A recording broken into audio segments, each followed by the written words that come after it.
and welcome Cheryl Kivinen from Fragrance Free Friends, who's generous enough to offer their time to educate us all about scents and working together, making a space more accessible. And Cheryl, I'm just going to highlight your screen and we can begin. Okay, let's see if we can do that there. Good afternoon. My name is Cheryl and I am a Canary. So about 10 years ago, I started getting a lot of unexplained headaches, fatigue, and digestive issues. It took me a while to connect my symptoms to anything specific.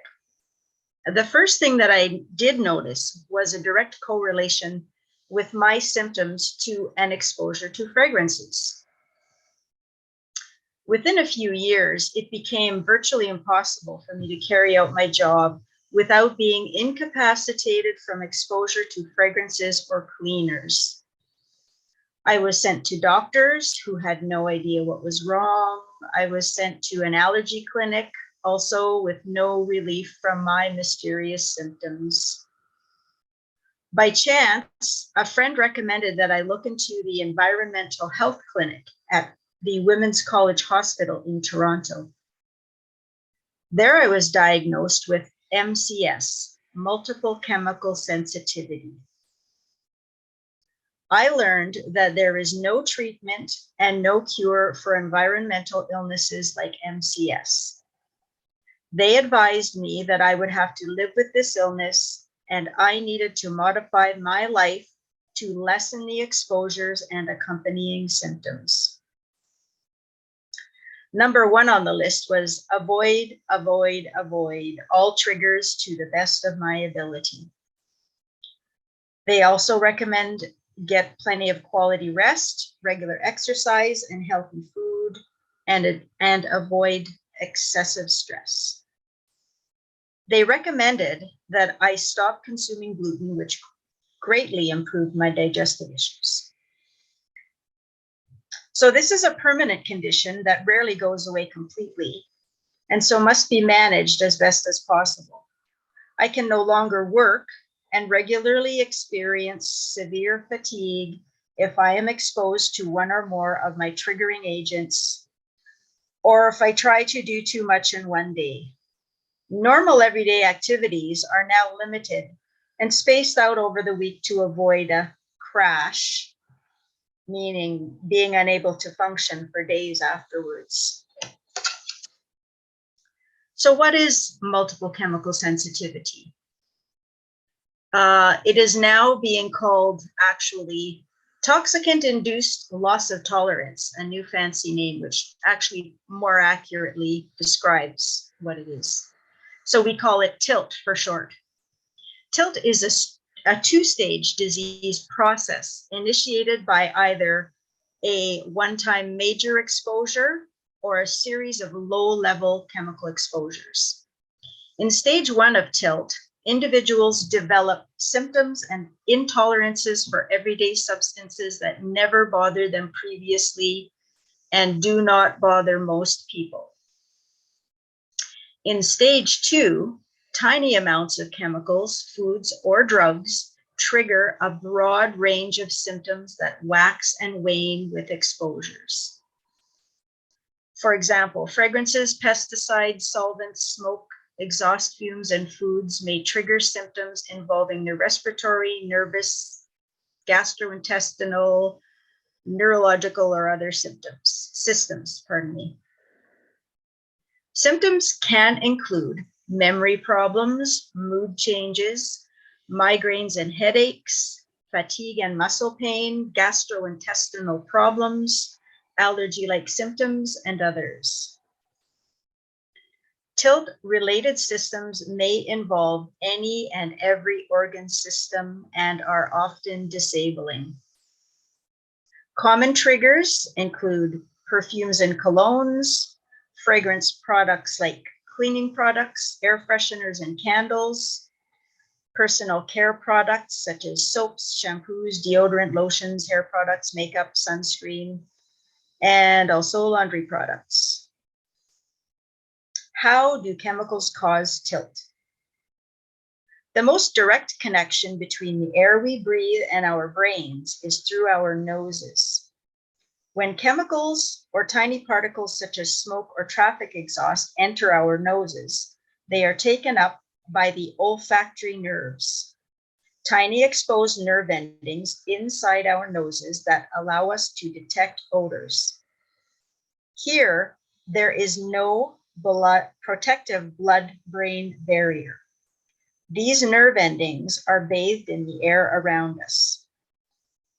After entering these nerves, chemicals are carried to the part of the brain called the olfactory bulb.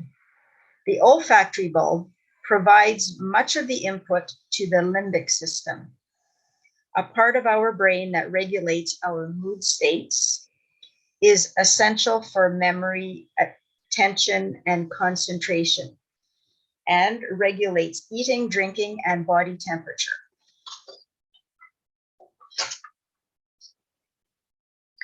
"90% of us spend 90% of our time, our day, inside tightly closed boxes. Homes, cars, schools, office buildings, etc., exposed to synthetic organic substances that did not exist before the 1940s. After World War II, people began using synthetic organic chemicals in their homes and work. From cleaning fluids and fragrances to construction materials and pesticides, many of these chemicals were invented within the past 70 years. Over this time, our genes have not changed. Consequently, our body's detoxification systems can't always deal with all these new substances. Chemical exposures can harm mental and physical health in many ways. Surprisingly, indoor air is one of the most common sources of chemical exposure in many people's lives. Today, the everyday personal care and cleaning products which we buy in our stores almost all contain added fragrance, unless it specifically says that it doesn't on the label. The fragrance component of these products are mostly made of petrochemical-based ingredients. There are about 3,000 possible chemicals which may be in these concoctions that are known as fragrance. Very, very rarely are fragrances actually composed of natural ingredients anymore, unfortunately. Added scent can be called fragrance, perfume, parfum, masking, essence, phthalates, among other things, on ingredient lists. The bottom line is that your soap, shampoo, deodorant, lotion, makeup, hairspray, laundry detergent, fabric softener probably all have added fragrance. When you consider that the average person uses at least 6 to 8 personal care products on their hair and body daily, that adds up to a lot of fragrance. Maybe you're thinking, what can I do? I have some suggestions. Number 1. Sorry, I covered you up. Sorry about that. Number 1, be aware that there are many, many people who have tilt. Researchers now estimate that it affects 20% of the population to varying degrees. Number 2, do the best that you can to avoid using and wearing scented products. Completely avoid using any unnecessary scent products. Hint, it's better for your health too. Number 3, it can even be helpful to avoid wearing freshly laundered clothes and shower or wash your hair the night before instead of the day that you are attending, if you're attending in person. Number 4, Canaries will often be aware of triggering fragrances and chemicals that most people cannot detect. So please believe canaries when they tell you that something on you is causing their symptoms. And please understand that if canaries move away from you or leave the room suddenly, it is for their own safety. And unfortunately, one of my the effects that I have from fragrance and chemical products is complete change of mood. I become very almost angry, and yeah, it's very unpleasant. That's why I tend to leave the room instead of bursting out. Sorry about that. Most major brands of laundry products come in unscented versions. Canary favorites, I polled my local Canaries, include Nature Clean, Arm & Hammer, and Purex. They recommend unscented soaps, such as pure vegetable glycerin soap, which they say are available at the Bulk Barn and Kelly's. I'm sure other places as well. Lotions and creams by Aveeno, Eucerin, Purell, and Lubriderm all come in unscented versions. Unscented fragrance-free deodorants such as Tom's of Maine, Schmidt's, Speed Stick, and locally we have Bare Organics makes an unscented version. Hair care products such as shampoo, conditioner. We like Desert Essence, Oneka, Carina. I know there's other unscented versions in the drugstore as well if you look for it. I think someone mentioned Live Clean. I haven't looked into that one. So together we can be scent safe for everyone. And I have some links that I can recommend. I don't know if you'd like me to type them into maybe I should say them because you're recording it.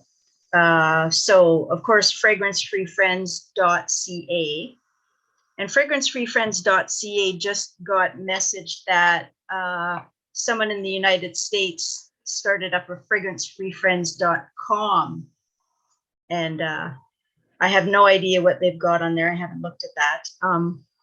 One of my favorite sources for information is the tiltresearch.org and David Suzuki's Cosmetic Dirty Dozen. And there's a brand new podcast called the Chemical Sensitivity Podcast. Please tell me, does anyone have any questions or comments?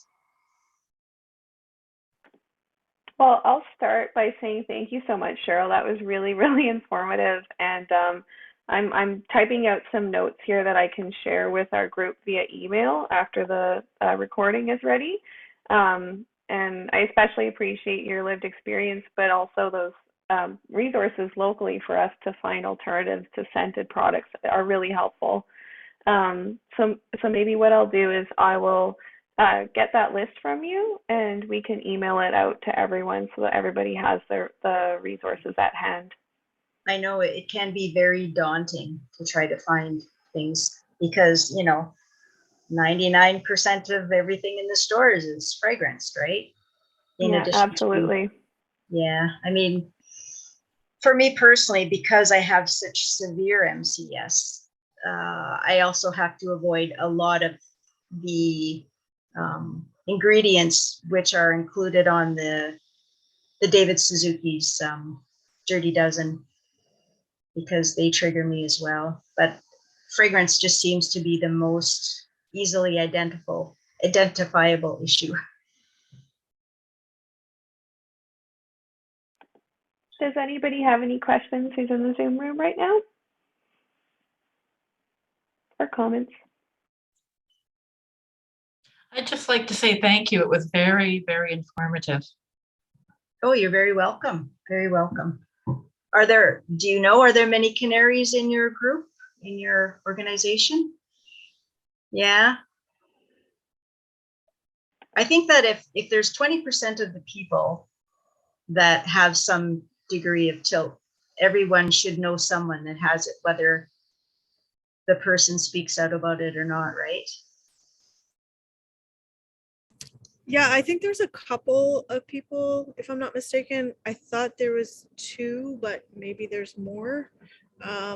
Myself too, like I have asthma and allergies, so I do notice like I feel better, you know, without, like sometimes perfumes can trigger like my allergies or asthma, but it's not to the point where like I ask people around me to change what they do.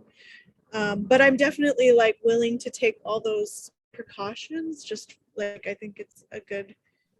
It's to me it's pretty easy. Like I don't use perfumes anyway, but I do use like soap, like scented soaps and stuff like that. So I could definitely just like the night before, you know, bathe. Mhm. That helps. It helps to dissipate, a degree of the fragrance. It just lessens the load. Yeah, it's everything you can do is so much appreciated. Yeah, lots of really good tips shared, yeah, very informative. And I think it'll just be like my role will be to really remind people that I'm a part of like kind of like side group that's helping to document some of what's happening at the artist residency. So just making sure that information is relayed and this video is shared, and those reminders happen for people, because it's not something like I think a lot of people are very conscious of, Exactly. Yeah. unless you bring it to light. And I don't think anyone intentionally wants to ever like harm anyone, but I have a friend of mine who actually talked a bit about your group, and I think he might have even been featured on that podcast you were talking about, Michelle. Demont. Yeah, so he kind of shared with me, so it already got me thinking about it. But we've also talked about it as a group before with Mindful Makers. I have an awareness that there are certain individuals in this group, but yeah, this is really important like work that you're doing, and appreciate it. Is it like a formal organization, or how does this work? No, I mean, no, there isn't. There's most of the I know there's Facebook groups that are full of like thousands upon thousands of people that are sickened by MCS, and it's really hard because it robs us of our stamina. It's really hard. I would love nothing more than to be able to advocate full time and educate people, but I can't. Like I have an adult daughter, and she said to me not very long ago, she said, "Mom, your job is to look after yourself, because that's a lot of days all I can do is just survive." So, but I'm glad, really glad to be able to do this today. And I'm really glad that Carol suggested recording it so that you can enjoy it for future meetings. My goal is one person at a time. If I can educate one person at a time, if I can make someone's life better somewhere, a little bit easier, then my goal is accomplished. Thank you so much. That means so much that you do this work, while being, triggered and affected by the world around you. I definitely can relate. I feel like the reason why I do a lot of like work to try to change systems for Indigenous youth is because like those things weren't in place for me when I was a youth. So I can definitely relate to that. So Chimigwech for holding this. I am honored. Thank you so much. Well, thanks for sharing all that too, Sarah, and thanks for those questions. And does anybody have any other comments before we finish the recording? Any final words for us, Cheryl, before I stop recording? I think you said it all when you said your reason for doing this, and I so appreciate it. So I just want to say thanks on behalf of Mindful Makers Collective and Carol Cajarini, our coordinator, and thanks to everyone for showing up here in person. And I'm just going to end the recording now.